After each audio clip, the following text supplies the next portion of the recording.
So my name is Zari. I'm a pop and R&B singer and songwriter. I'm also a performer, so I do dance as well.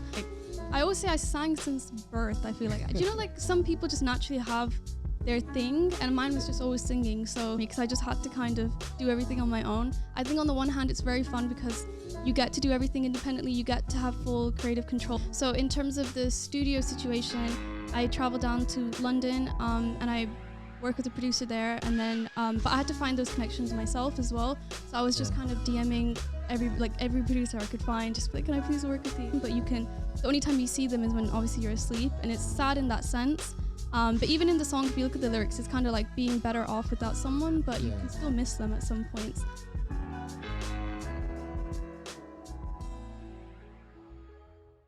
So today we have Zari, who's an independent singer-songwriter. So thank you for joining us today. Thank you. I mean, this is our first Upfront Concert Talks. Yep. And you'll be performing a few of your tracks today, and some covers. Yeah. So before we go into it though, tell us about yourself. Okay. So my name is Zari. I'm a pop and R&B singer and songwriter. I'm also a performer, so I do dance as well. So I've sang and danced kind of my whole life, but only this year did I start kind of taking music seriously and tried to actually create songs and songwrite. But before that, I was mainly just singing covers online. Okay. You've got a bit of an accent as well. Yeah. You know, when we were speaking, I picked it up and I thought, you know what, when we do the episode, I'm going to ask you about this accent. Yeah. Where's this accent from? It's like my most asked question ever. So I was born in Ireland, and then I moved to England when I was 6, and then I stayed in like the northern part of England, which has like an accent, and then I moved down to the West Midlands. So it was like different accents all at once. And then also I learned English through my siblings as well, and then we kind of all watched like American shows and things like that, and then my parents also had a different accent, so it's really just a mixture of different voices. I would say it does sound American. Yeah, a lot of people say that. I can't hear the Irish in it. Yeah, like maybe when I was younger it was more Irish, but now it's like a little bit different. But my siblings all sound like this as well. It's kind of weird. They all sound like that as well. Yeah, like we all sound similar. Yeah. Okay So how would you describe yourself as an artist? As an artist, I would say I'm a pop and R&B singer. As an artist, I would say I very much focus on performance aspect as well. I'm not someone who plays an instrument. I like to kind of focus on the vocals, and then also kind of how the audience should kind of watch a show, and not just someone, stood there singing. So I do like to incorporate dancing as well. And just within the artistry as well, I songwrite. I'm only talk about my experiences as well, so it's kind of personal in a sense, but obviously relatable enough to other people as well, I hope. Yeah. And you said that you've been kind of singing all your life. Yeah. How did you get into it? Is it just something that you've just been doing, or what inspired you to even start singing? I just think it was I always say I sang since birth, I feel like. Do you know, like, some people just naturally have their thing, and mine was just always singing, so I would just do choirs and things like that. I did talent shows, but I did kind of do dancing as well. So it wasn't just always singing, but for me, it was just the main passion of my life, I would say. I always sing. Yeah. Because I look for a lot of artists, right? And you've only just come on my radar. So why did you start to, you said that you've recently started to take it seriously. Why? What was the reason?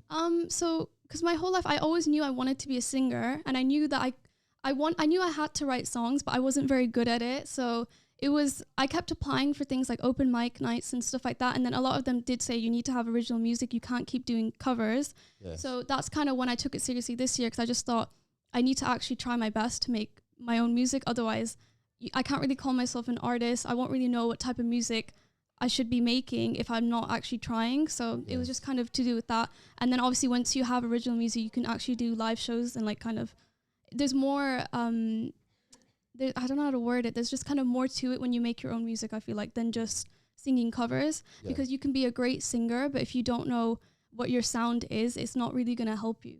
Yeah. Does that make sense? Yeah. So what would you say your sound is? What kind of artists that inspire me? Well, I guess the main one I would say is Ariana Grande. I get that quite a lot. People do say my voice sounds similar to Jean Aiko as well. Okay. But maybe music wise, I don't know. It's kind of hard. I definitely think Ariana's a main influence. Yeah, because that's one of the covers that you will be today. performing today as well, isn't it? Yeah, Ariana. Okay. So when we spoke as well, because first of all, I said, can I speak to your manager? And you said, I'm independent. Yeah. What's it like being an independent artist, and why have you chosen to go the independent route? Well, I guess to be quite honest, I don't think it was much of a choice for me because I just had to kind of do everything on my own. I think on the one hand, it's very fun because you get to do everything independently. You get to have full creative control. Nobody can tell you, no, you can't do this, or like, oh, I don't like the sound of this. It's completely your decision. Yeah. But on the other side, it's definitely hard because you have to put in all the effort. You have to put in all the work. You have to put in the time and the money in as well. So both sides, I mean, I feel like at this point I will miss this chapter whilst being independent because I do hope to kind of get signed eventually. But at the same time, I do appreciate being independent right now. Yeah. And do you know what? Because I was thinking about this when we first spoke, right? And I said to myself that you're going to go far. Oh, really? And the reason why is that this is the first one that we're doing, right? And you've took the chance to come up here and take the risk and do it. So that is a good trait. That's a good trait, right? Seizing the opportunities.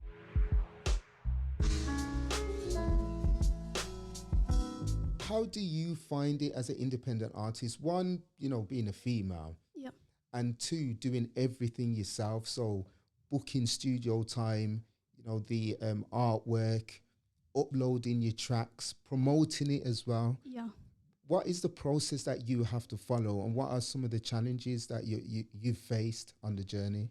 Well, to start off, I do find it quite difficult. I feel because you are alone in the process. As much as you have like support from friends and family, you still have to be the one to rely on. So in terms of the studio situation, I travel down to London, and I work with a producer there, and then but I had to find those connections myself as well. So I was just kind of DMing every producer I could find, just be like, can I please work with you? So that was like a process in itself, just to find people who are willing to work with someone who's completely like unknown and independent. In terms of being a female, I don't know, I feel like I can't think of it any differently, but I do think it would be difficult for a guy as well. But at least for me, my siblings really helped me a lot with things like the artwork. Like you wouldn't believe it, my little brother, like he literally helps me posting things. Like my older sister helps me as well, so I really do appreciate that. In terms of like the shooting of the covers as well, like I'd found a photographer kind of like really organically as well. But just like the process in general, I do find it stressful at times because like you want a song out there, but you have to put in so much effort, and then on top of it you have to promote it so much on like Instagram, TikTok, and like it is kind of hard because you wish you had a team behind you to kind of work with that side. But yeah, for right now, I mean, I'm just appreciative of everybody who helps me like along the way. And is there anyone helping you in like the Midlands or Birmingham? Because you travel to London. Do you find it easier accessing what you need to in London? Is it more welcoming, or can you find the same in the Midlands? Well, I have met a lot of music people in Birmingham, which I was surprised at because I feel like initially you don't really think of the West Midlands when you think of music. I feel like the reason I go down to London is just because there's more connections there because it is like a really big city for music. But with Birmingham, I have like met people through like live music shows, etc. And that's really fun as well. And obviously through like you guys as well, like the podcast is based here. But I like in terms of London, I think it was more of when I first started the music scene, I just assumed London. So I kind of looked out for London producers. Okay. That's kind of what I did. Yeah. And as a songwriter, talk me through the creative process of writing. Yeah. What do you do? Do you know, actually, just this little story, I found it really funny because my friend had mentioned to me that she didn't know that I was writing my songs. And I was just like, really? Like, she's like, I thought someone gave it to you and you sang it. And I was like, no, I wrote it all. The way it kind of works is that like I randomly will sit there and I get like a melody in my head, and then I like voice note it to myself, and I keep like voice memos, and then I'll come back to it and I'll just kind of like mumble a few words, and then eventually you get like a chorus, and then I go to the studio and I kind of play it to the producer, see what he thinks. Then I go back, make verses, bridges, etc. And then the lyrical aspect gets changed a lot. Like I change the lyrics. What does it? Yeah, like sometimes you'll use a word and then someone will say to you, that's a bit like you don't want to say that word or sing that word. So then things like that, you do change it. But it's weird. I feel like with lyrics as well, I don't focus too much on like trying to make words rhyme. I focus more on the meaning of the words. I don't like to kind of do generic, because it's really easy to make a song that's kind of the same song you've heard before, but I prefer to kind of do it more on things that I've experienced. Yeah. If that makes sense. And I was going to ask about that as well, because Dreaming was your first release. That's your debut release back in, well, I shouldn't even say back in June. It was June this like year. A couple of months ago. A couple of months ago. Yeah.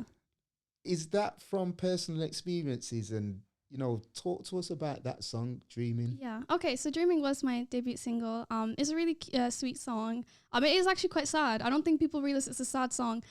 It was like a couple of months ago. I could relate to it maybe. It was kind of like when you're not in contact with someone, but the only time you see them is when obviously you're asleep, and it's sad in that sense. But even in the song, if you look at the lyrics, it's kind of like being better off without someone, but you can still miss them at some points.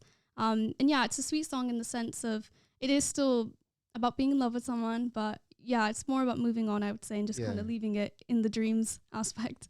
I think that's the creative side, right, of an artist, because I wouldn't have put it where you said it's a sad song, because it's kind of upbeat as well, and it's got that feel good beat true. to it. So, and then the other release that's recently released, Attractive. Yeah. Talk to us about that song there. Okay. Well, I love Attractive. It's a really fun song, I would say. I think for me personally, I feel like a lot of people would be surprised I even made a song called Attractive, because I'm very, very insecure. But I feel like the song is more about kind of feeling good. And I love the fact that if people sing along to the song, they're kind of reaffirming that they're attractive. And I think that's a nice thing that you should, think of yourself, and you should think highly of yourself. I think it's sweet. But yeah, it's a really recent song. It's going to be out on streaming services all of next week, I believe. But yeah, it's just about being attractive and like feeling yourself and like feeling good. And I stand by it. I think it's a really good song, and I think it's not vain. It's more about making people feel good, I would say.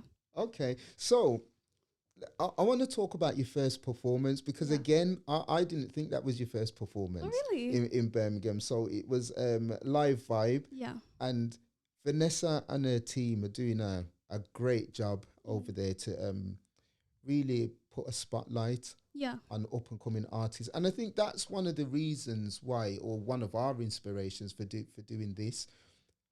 What was it like, that first performance? It was really, really fun. It was really scary. It was the first time I ever sang in front of more than one person. Was it? Yeah, like even at soundcheck, there was like 8 people there, and I was like, wow, like this really is the first time I'm singing in front of people.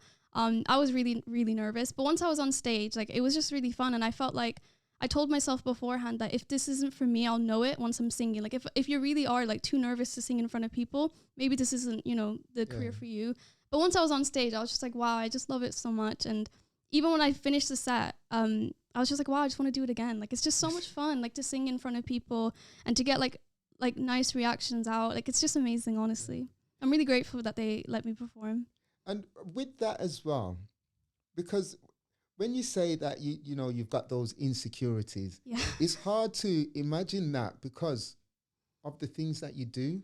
Yeah, that's true. Because you're up on stage, and it's not easy getting on stage. Even this, and again, the reason why we're doing this is that the artist, there's nowhere to hide, really, right? And this is a platform for true artists, because there's nowhere to hide, really, and you're singing, and it's kind of like vulnerable, because you're there. But again, you say the insecurities, it's hard to put the two. Yeah, like, I mean, in my personal life, I'm very shy. Like, I just always have been a shy person. But within singing and dancing, I am confident, because I feel like there's some things you can't just do in your bedroom. Like, you want to show it to the world, but me as a person, I'm still shy. So it's something I'm just working on. So before and after a show, I'm very, very shy. But on the stage, I don't want to show that, because I feel like it's not a performance you'd want to watch. And even here, like, I am nervous, but like when I'm talking, I don't know if I sound that nervous. If it's more about just kind of getting past your insecurities to at least showcase what you're passionate about, I think. Yeah. That's what I'm trying to focus on. And do you have a team with you when you're performing? So when you went to the performance in Birmingham, do you bring a team with you? No, so it was just I invited my family and like my friends. So my siblings all came, which is really sweet. Yeah. Yeah, but not like an official team, no. So, have you performed anywhere else? Or is it just that Birmingham? I did perform like a couple of days ago actually as well. Okay. Yeah, again in Birmingham. Yeah. How was that? That was really good. It was really, really fun. And that staging was a bit different as well. So they had like live instruments on set. I didn't actually play an instrument, but I did think after that show that I would love to incorporate live instruments if I could get like just like a band together that would maybe travel with me for performances instead of having the track listed. But that was really fun, and that was also the first time I sang Attractive for live, and that was really fun. Like I really liked both tracks just to kind of showcase it and see people's reactions, like if they like it. And I do think they both are songs that work for like live shows. Yeah. And in terms of the future for you, what's the plans? What is the plans for the future? So for me, it's still about making more singles. I want to keep making music. I want to keep releasing music, and I want to get my name out there. I'm just trying to put my face out there as well by like doing like podcasts, performances. I just want to be like constantly working so hard just to kind of get recognized. I do want to be signed to a record label as well, because I don't want to stay independent forever necessarily. And I just kind of want to just keep doing what I do, but on like a global, bigger level. Yeah, that's what I want to do. And is the plans for like an EP? Are you going to pull an EP together? I would like to. And also, eventually I would love to make an album too. But I think right now, like within the next 12 months, I would like to do an EP. But like in terms of short-term goals, I just want to keep getting singles out. Yeah. Okay. And how would you feel though? Because I know you said that in the future you want to be signed. Yeah. That's going to come with an element of that creativity, right? You may not have that artistic, wide span.